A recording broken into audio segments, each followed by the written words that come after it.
Hello my dear student, welcome back to my channel. আজ আমি BA 6 semester honours কোর্সের ছাত্রছাত্রীদের জন্য সুধীন্দ্রনাথ দত্তের অন্তশীলা প্রবন্ধ থেকে একটি নোট নিয়ে উপস্থিত হয়েছি। এর আগের আমি একটি ভিডিওতে অন্তশীলা প্রবন্ধটির পাঠ তোমাদের সামনে তুলে ধরেছিলাম। তোমরা যদি সেটি দেখে না থাকো তো আমি ডেসক্রিপশন বক্সে সেই ভিডিওটির লিংক দিয়ে দেব, তোমরা সেখান থেকে দেখে নেবে, ঠিক আছে? তো আজ আমি অন্তশীলা প্রবন্ধ থেকে একটি নোট তোমাদের সামনে তুলে ধরছি। তোমরা যদি আমার এই ভিডিওগুলি দেখে উপকৃত হয়ে থাকো তাহলে যারা এখনো আমার চ্যানেলটিকে সাবস্ক্রাইব করোনি তারা আমার চ্যানেলটিকে সাবস্ক্রাইব করে নেবে। সাবস্ক্রাইব করলে আমি নেক্সট যে ভিডিওগুলো আপলোড করব সেই ভিডিওগুলো নোটিফিকেশন তোমরা পেয়ে যাবে।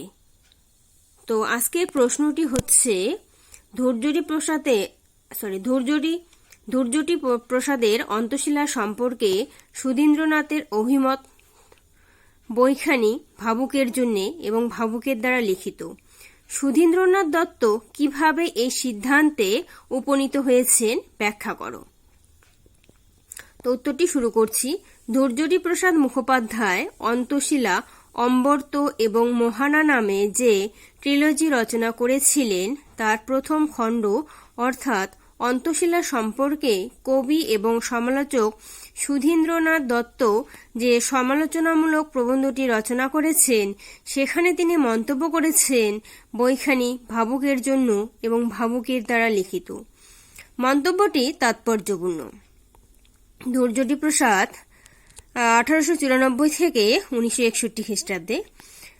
তিনি ছিলেন সমাজবিজ্ঞানী, ইতিহাসবিদ, মননশীল, বুদ্ধিজীবী, লেখক, সমালোচক এবং অধ্যাপক। লখনৌ বিশ্ববিদ্যালয়ের সমাজবিজ্ঞান অর্থনীতির অধ্যাপক ধৈর্যটি প্রসাদ বাংলা কথা সাহিত্যের এক বিরল ব্যতিক্রম। সাধারণ পাঠক সমাজে তিনি জনপ্রিয় লেখক হিসেবে পরিচিত নন। তার সম্পর্কে রবীন্দ্রনাথ লিখেছিলেন, তুমি এত বেশি পড়েছ এবং এত চিন্তা করেছ যে তোমার ব্যাখ্যান তোমার আখ্যানকে শতধা বিদীর্ণ করে বিস্ফোরিত হতে থাকে। আমার বোধ হচ্ছিল তোমার এই গল্পটি মানে অন্তশীলা তোমারই চরিত কথা, গল্পের দিক থেকে নয়, আচরণের দিক থেকে। সুধীন্দ্রনাথ দত্ত এই অন্তশীলা উপন্যাস সম্পর্কে যথার্থই লিখেছেন, অন্তশীলা বাংলা উপন্যাস এবং বাঙালিদের মধ্যে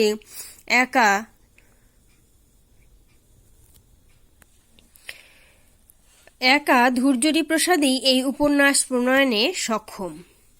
অন্তশীলা গ্রন্থের রচয়িতা এবং গ্রন্থটির বিষয়বস্তু পর্যালোচনা করলে এই মন্তব্যটি সঠিকভাবে অনুধাবন করা সম্ভব হবে। বঙ্কিমচন্দ্র এবং তার পরবর্তীকালে বাংলা সাহিত্যে যে জাতীয় উপন্যাস রচিত হয়েছিল তার অধিকাংশই ছিল মনোরঞ্জক কাহিনী। অধিকাংশ গল্পের শেষে পাঠকের ইচ্ছা পূরণ করা হতো, কিন্তু অন্তশীলা সে গতানুগতিক উপন্যাসের ধারায় একটি উজ্জ্বল ব্যতিক্রম। এই উপন্যাস অলস পাঠকের অবসর বিনোদনের সঙ্গী নয়।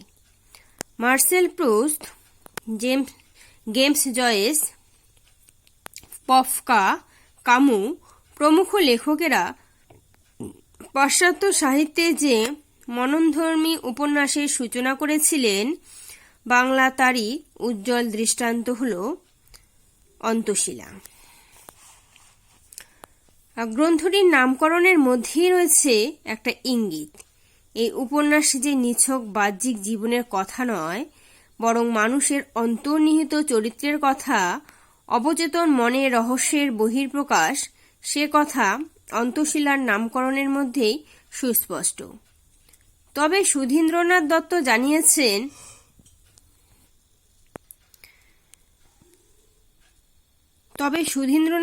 জানিয়েছেন ধৈর্যটি প্রসাদ বুদ্ধিমান হলেও বুদ্ধি সর্বস্ব নয়, তিনি হৃদয়বান এবং আশুচেতন। অন্তশীলা উপন্যাসের নায়ক খগেনবাবু তাই শেষ পর্যন্ত নিছক শুষ্ক পাণ্ডিত্যের মধ্যে পরিতৃপ্ত থাকেননি। উপন্যাসের সমাপ্তি এবং বিস্তার ভাব প্রধান হলেও উপন্যাসটিতে ভাবানুতার চিহ্নমাত্র নেই। জ্ঞান বা বুদ্ধির সাহায্যে পরমার্থের সাক্ষাৎ পাওয়া যায় না, তার জন্য হৃদয়ের বোধি এবং উপলব্ধির প্রয়োজন। আলোচ্য উপন্যাসে বাহ্যিক ঘটনা গৌণ হয়ে গেছে, বড় হয়ে উঠেছে অন্তশীলা চৈতন্যস্রোত। সুধীন্দ্রনাথের ভাষ্য অনুসারে এই অন্তরঙ্গ উপন্যাসে বাস্তবতার বহিরাশ্রয় নেই। প্রাতিভাসিক প্রত্যক্ষ জগৎ বিচ্ছিন্ন বুদ্ধদের মতো অন্তশীলা চৈতন্যস্রোতের উপরে ভাসমান। সুধীন্দ্রনাথের মতে অন্তশীলা শিশুপাঠ্য উপন্যাস নয়, মননশীল ও ভাবুক পাঠকের জন্য গ্রন্থটি রচিত হয়েছে এবং এই গ্রন্থের লেখকও একজন মননশীল ভাবুক ব্যক্তি। একটা সুচিন্তিত প্লটকে সর্বাঙ্গীনভাবে ফুটিয়ে তোলা লেখকের উদ্দেশ্য নয়। তিনি চেয়েছেন দুটি প্রধান চরিত্রের বিকাশ ও বৃদ্ধি দেখাতে। তার গ্রন্থের চরিত্রগুলিও ছাঁচে ঢালা পুতুল নয়, তারাও মননশীল চরিত্র। বিশ্বসাহিত্যে যাকে বলা হয় চেতনা প্রবাহমূলক রীতির উপন্যাস, অন্তশীলা অনেকাংশে সেই জাতীয় উপন্যাস। সমকালীন বাঙালি লেখকদের মধ্যে একমাত্র ধূর্যরী প্রসাদের পক্ষে এই জাতীয় গ্রন্থ রচনা করা সম্ভব হয়েছে। বিদেশি উপন্যাসের শৈলীকে আয়ত্ত করেও তার লেখায় বিশুদ্ধ স্বদেশিয়ানার স্বাক্ষর রয়েছে। রবীন্দ্রনাথ একটি চিঠিতে ধূর্যরী প্রসাদকে লিখেছিলেন, আমার পাত্ররা আমারই মতো কল্পনাশীল, তোমার পাত্ররা তোমারই মতো চিন্তাশীল। তোমার দলে লোক বেশি নেই, একথা মনে রেখো। ভাবতে বললে মানুষ চটে ওঠে, অথচ এই বইয়ের প্রত্যেক পাতায় তুমি লোককে ঠেলা মেরে বলেছ ভেবে দেখো। রবীন্দ্রনাথের এই উক্তির মধ্যে রয়েছে ধূর্যরী প্রসাদের স্বাতন্ত্র্য। অন্তশীলা প্রকাশিত হয় 1935 খ্রিস্টাব্দে, অম্বর্ত এবং মোহানা যথাক্রমে 1937 এবং 1943 সালে প্রকাশিত হয়। এই 3 খণ্ডের সমগ্রতার মধ্যে দিয়ে লেখক জীবনের সমগ্রতাকে অনুসন্ধান করেছেন। উপন্যাসটি কাহিনী সর্বস্ব বা ঘটনাপ্রধান রোমান্স নয়। সুধীন্দ্রনাথ বাংলা উপন্যাসের শোচনীয়তা দূর করতে লেখকদের আকৃষ্ট করেছেন ধূর্যরী প্রসাদের প্রতি। অন্তশীলার আখ্যান বস্তু একেবারে তুচ্ছ নয়। সাধারণ কথক যেখানে এসে থামেন সেইখানেই ধূর্যরী প্রসাদ তার প্রস্তাবনা শুরু করেছেন। নারী পুরুষের দৈবিক মিলনের পরিবর্তে এখানে দেহাত্মবাদী মিলনকে গুরুত্ব দেওয়া হয়েছে। এ প্রসঙ্গে ধূর্যরী প্রসাদ জানিয়েছেন, একজন তথাকথিত এবং ইন্টেলেকচুয়ালের মানসিক অভিব্যক্তি দেখানোই আমার উদ্দেশ্য ছিল। বাস্তব জগৎ ও ভাবের রাজ্য থেকে পলায়নই হল খগেনবাবুর প্রথম প্রতিক্রিয়া। কিন্তু পলায়ন অসম্ভব। নিজের অজ্ঞাতে খগেনবাবুর রমলা দেবীর প্রতি আকর্ষণ হল অন্তশীলার বিষয়। প্রসঙ্গত তিনি বলেছেন, এই উপন্যাসটি তিনি ভাবের বশে লেখেননি। এর মধ্যে না আছে আত্মকথা, না আছে ভাবগত প্রেরণা। তবে উপন্যাসের বহু ঘটনায় এবং ভাবনায় লেখকের অভিজ্ঞতার বহিঃপ্রকাশ ঘটেছে। তিনি বলেন, আশার মন খগেনবাবুকে ধার দিয়েছি এইমাত্র। এই লেনদেন সব লেখকই করে থাকেন, কেউ বেশি আর কেউ কম। অন্তশীলা উপন্যাসের পটভূমি বিংশ শতাব্দীর 30-এর দশকে কলকাতা শহরে। সেই কলকাতার চেহারা ও চরিত্র আজকের পাঠকের ধারণার বাইরে।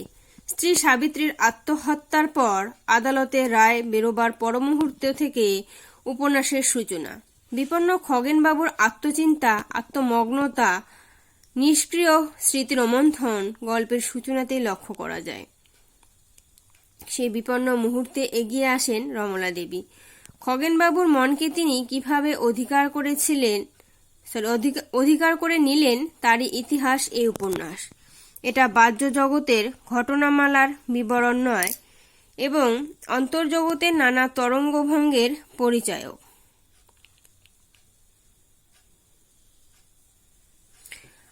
সনাতনী স্ত্রীর শেষ সৎকারের ঘটনার মধ্য দিয়ে উপন্যাসের সূচনা। গোড়া থেকেই খগেনবাবু আত্মমগ্ন। তার আত্মকথন উপন্যাসটির অন্যতম সম্পদ। একটি নষ্ট দাম্পত্য সম্পদ এবং মৃত পত্নীর জীবনের নানা ঘটনা খগেনবাবুর মনে বারংবার ভিড় করে আসে। এদিকে রমলা দেবী অতি ধীরে ধীরে অথচ নিশ্চিত পদক্ষেপে খগেনবাবুকে অধিকার করে নেয়। ভাঙ্গা দাম্পত্য সম্পর্কের পটভূমিকায় এই অধিকার স্থাপনের কাহিনী হল অন্তশীলা। এখানে আনুপূর্বিক ঘটনাপ্রবাহ নেই। সুজনের সঙ্গে কথা বলতে বলতে খগেনবাবু চিন্তাস্রোতে নিমগ্ন হন। তিনি বলেন, দুজনে চিরদিন একত্রে বসবাস করলেও পরিচয় হয় না, আবার এক মুহূর্তে ব্যবধান অপসৃত হয়। পরিচয়ের জন্য ধীর, শান্ত ও মৌন প্রতীক্ষার প্রয়োজন। চারপাশের ভিড় সরানো দরকার। গোধূলির নীরব অবসরে একটি তারা ফোটার মতন। সাবিত্রীর সঙ্গে পরিচয় ঝড়ের মধ্যে ভাব প্রবণতার আবর্তে, তাই আলাপ জমল না। রমলা দেবীর সঙ্গে পরিচয় শুধু ঝড়ের পরে, ভাব তখন নিঃশেষিত হয়েছে, তখনও ঝড়ের স্মৃতি রেশ টানছে। এই জাতীয় মননশীল ও ভাবপ্রধান উক্তি ও চিন্তা সমগ্র উপন্যাসে ছড়িয়ে আছে। কলেজ স্ট্রিটে গিয়ে খগেনবাবু যে সমস্ত গ্রন্থ দেখেন এবং কেনেন সেগুলি সম্পর্কে একটা বিস্তারিত পরিচয় দেওয়া হয়েছে। কলেজ স্ট্রিটে গিয়ে খগেনবাবু যে সমস্ত গ্রন্থ দেখেন এবং কেনেন সেগুলি সম্পর্কে একটা বিস্তারিত পরিচয় দেওয়া হয়েছে, যার থেকে স্পষ্ট হয়ে ওঠে তার মনের জগৎটি। খগেনবাবু সন্ধান করেছেন পাশ্চাত্যের মননশীল লেখকদের রচনা। তার চিন্তাভাবনার গভীরতা দেখে রমলা দেবী অনুযোগ করে বলেছেন, আপনি বড় বেশি তলিয়ে দেখেন। উত্তরে খগেনবাবু বলেছেন, প্রবাহ অন্তশীলা, উপরের বুদবুদ, তারই নাম ভাষা, হাসি, চাউনি। জগৎজীবন সম্পর্কে খগেনবাবু তার ডায়েরিতে এমন অনেক কথা লিখেছেন যা পাঠককে বিচলিত করে। ডায়েরির বহু পৃষ্ঠায় রয়েছে ড্রিম সিকোয়েন্স বা স্বপ্ন পরম্পরা। পাশাপাশি দুই নারীর তুলনা করেছেন তিনি, কখনো আত্মসমালোচনা করেছেন। এর মধ্যে ভাবালুতা নেই, কিন্তু ভাবের গভীরতা আছে। গল্পের পরিকাঠামো নেই, কিন্তু মননশীলতা রয়েছে। এদিক থেকে উপন্যাসটি একটি উজ্জ্বল ব্যতিক্রম। বইখানি কার্যত ভাবুকের দ্বারা লিখিত এবং ভাবুকের জন্য লিখিত। এখানে ভাবুক বলতে চিন্তাশীল ও মননশীল ব্যক্তিকে বোঝানো হয়েছে, ভাবাবেগ পূর্ণ মানুষকে বোঝানো হয়নি। স্টুডেন্ট নোটটি এখানেই শেষ হলো। তোমরা যারা প্রথম থেকে আমার ভিডিওটিকে দেখলে, তারা যদি এখন আমার চ্যানেলটিকে সাবস্ক্রাইব না করে থাকো তো আমার চ্যানেলটিকে সাবস্ক্রাইব করে নেবে।